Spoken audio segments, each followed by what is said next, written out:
partainya wong cilik, partainya rakyat Indonesia. Untuk itu kami meminta kepada partai PDIP Perjuangan supaya tidak mendukung yang namanya dinasti politik, di Kabupaten Simalungun. Karena ketika dinasti politik berjalan di Kabupaten Simalungun, kami menduga pembangunan di Kabupaten Simalungun akan terbengkalai. Karena mengingat pemimpin-pemimpin sebelumnya, untuk itulah kami memohon dan meminta kepada pimpinan Partai PDI Perjuangan untuk merekomendasikan calon-calon yang betul-betul berpihak.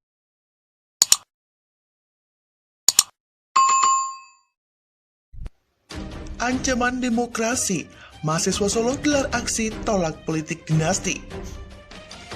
Rekomendasi PDIP yang diserahkan kepada anak Presiden RI Joko Widodo, Gibran Raka Buming Raka, untuk Pilkada Kota Solo, Jawa Tengah menuai kritik dari kalangan mahasiswa di kota tersebut.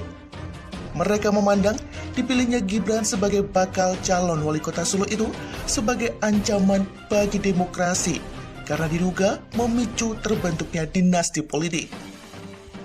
Isu dinasti politik ini menjadi tema aksi Kamisan ke-73 yang digelar di lingkaran Gladak, Solo, Jawa Tengah, Kamis 23 Juli. Di samping minim rekam jejak di kancah politik, mereka memandang status Gibran sebagai putra sulung Jokowi pun menjadi persoalan tersendiri.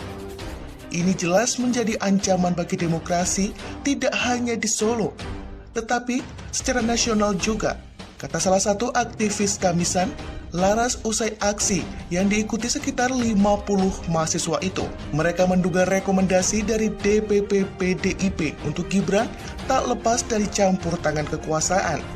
Apalagi sehari sebelum diumumkan, Presiden Jokowi memanggil pesaing Gibran dalam perebutan rekomendasi dari PDIP, Ahmad Purnomo. Era reformasi, lanjut Laras, seharusnya memberi kesempatan yang setara bagi semua orang untuk terjun di kancah politik. Politik dinasti bakal membuat bibit-bibit politisi potensial menjadi layu. Apalagi banyak partai yang gagal berkompetisi karena terjegal aturan angka ambang batas dalam pemilu. Akhirnya hanya mereka yang punya hubungan dengan kekuasaan dan pemodal yang bisa berpolitik. Sangat tidak mungkin menandingi Gibran. Purnomo yang sudah mendapat dukungan dari akar rumput PDIP Solo saja harus kalah dengan relasi kuasa, katanya. Purnomo sendiri oleh DPC PDIP Surakarta telah didaulat menjadi penasehat tim pemenangan Gibran Raka Buming Teguh Prakoso dalam Pilkada Kota Solo. Di sisi lain, para peserta Kamisan Solo pun mencoba mengunggah pola pikir masyarakat yang diduga masih terjebak dengan pola pikir feodal sehingga memandang pencalonan Gibran sebagai hal yang lumrah. Langkah konkret jelas kita mengkampanyekan kesadaran politik di masyarakat. Kita harus terjun langsung. Minimal rakyat sipil harus paham dengan politik tanah air, kata Laras. Aksi Kamisan sendiri merupakan agenda rutin setiap Kamis sore yang diikuti sejumlah aktivis mahasiswa Solo.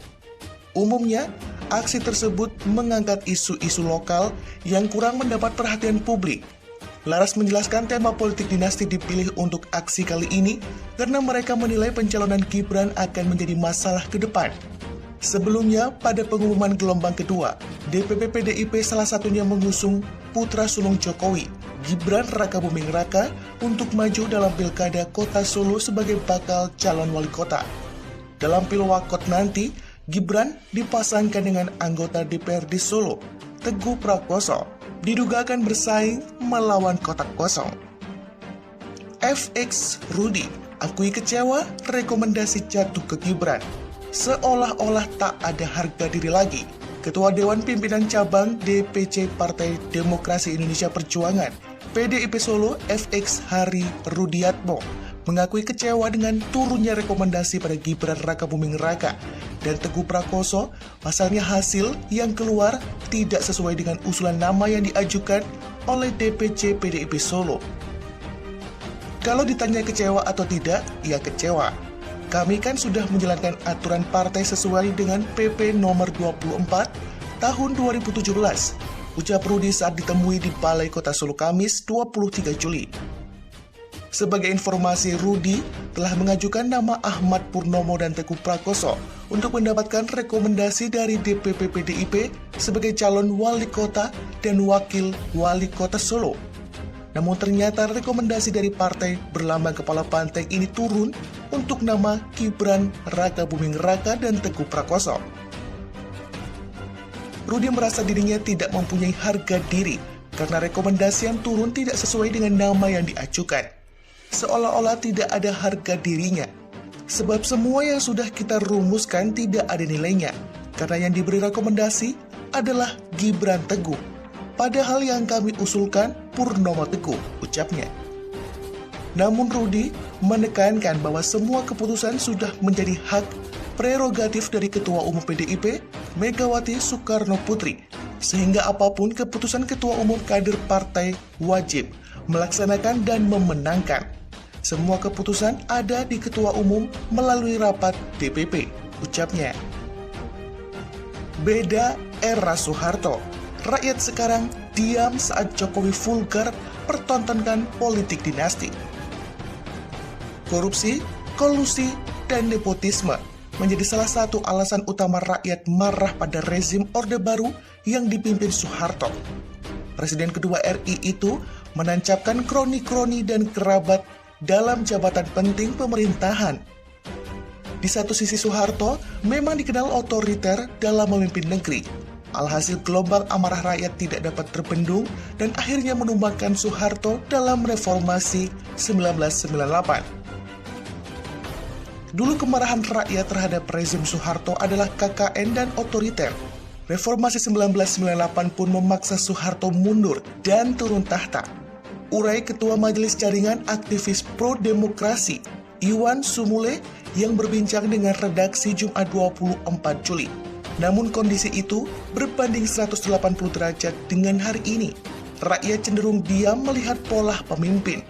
Bahkan sekalipun pemimpin negeri ini terang benderang mempersilahkan anaknya maju di pilkada. Langkah yang dinilai oleh sebagian publik sebagai upaya menancapkan cakar dinasti. Iwan Sumule melihat tidak ada pergerakan signifikan dari kelompok pemuda aktivis dan mahasiswa dalam mengkritisi fenomena ini. Sebaliknya muncul kelompok yang mengatasnamakan pemuda, aktivis, dan mahasiswa yang mendukung praktek-praktek KKN tersebut. Hari ini KKN malah semakin menjadi politik dinasti secara vulgar dipertontonkan Jokowi. Anehnya rakyat bukan saja diam, malah membela, ngenes, kesalnya. Tidak cukup sampai di situ, Iwan Sumule juga mencatat bahwa tidak sedikit pelanggaran konstitusi dan undang-undang yang telah dilakukan pemerintah. Sistem tata negara diorak-arik melalui penerbitan Perpu 1 2020 yang kini menjadi Undang-Undang 2 2020. Undang-Undang Corona bukti bagaimana rezim Jokowi merusak sistem ketatanegaraan, melakukan pelanggaran serius terhadap konstitusi, dan praktek otoritarian dijalankan. Tutupnya, yang kembali merasa ngenes lantaran rakyat tidak ada yang tergugah untuk bergerak. Gerindra, dinasti politik tidak dilarang. Ketua DPD Gerindra Banten, Desmond Junaidi Mahesa, mengatakan bahwa dinasti politik tidak dilarang di Indonesia. Menurutnya, sah-sah saja asalkan memberi kontribusi konkret kepada masyarakat. Diketahui Gerindra mencalonkan ponakan mantan Prabowo Subianto yakni Rahayu Saraswati Joyo Hadikusumo sebagai calon wakil wali kota Tangerang Selatan. Dinasti politik sebenarnya kan tidak ada larangan. Tinggal dinasti itu untuk berbuat ke masyarakat atau mesin kartel kekuasaan saja, kata Desmond di kantornya Serang Selasa lalu 22 Juli. Gerindra tidak mendukung kartel kekuasaan, makanya Gerindra tidak mendukung Tatu, tambahnya. Tatu yang dimaksud Desmond adalah Bupati Serang Ratu Tatu Casana dari Partai Golkar. Ratu Tatu bakal maju kembali sebagai calon petahana di Pilkada serentak 2020. Ratu Tatu memiliki putra bernama Pilar Saga Ican, yang juga akan mengikuti pilkada. Pilar Saga Ican menjadi calon wakil wali kota Tangerang Selatan, mendampingi Benyamin Daphni. diketahui ada nama besar yang maju di Pilwalkot Tangsel 2020. Mereka adalah kerabat dari tokoh yang saat ini menjabat di pemerintahan.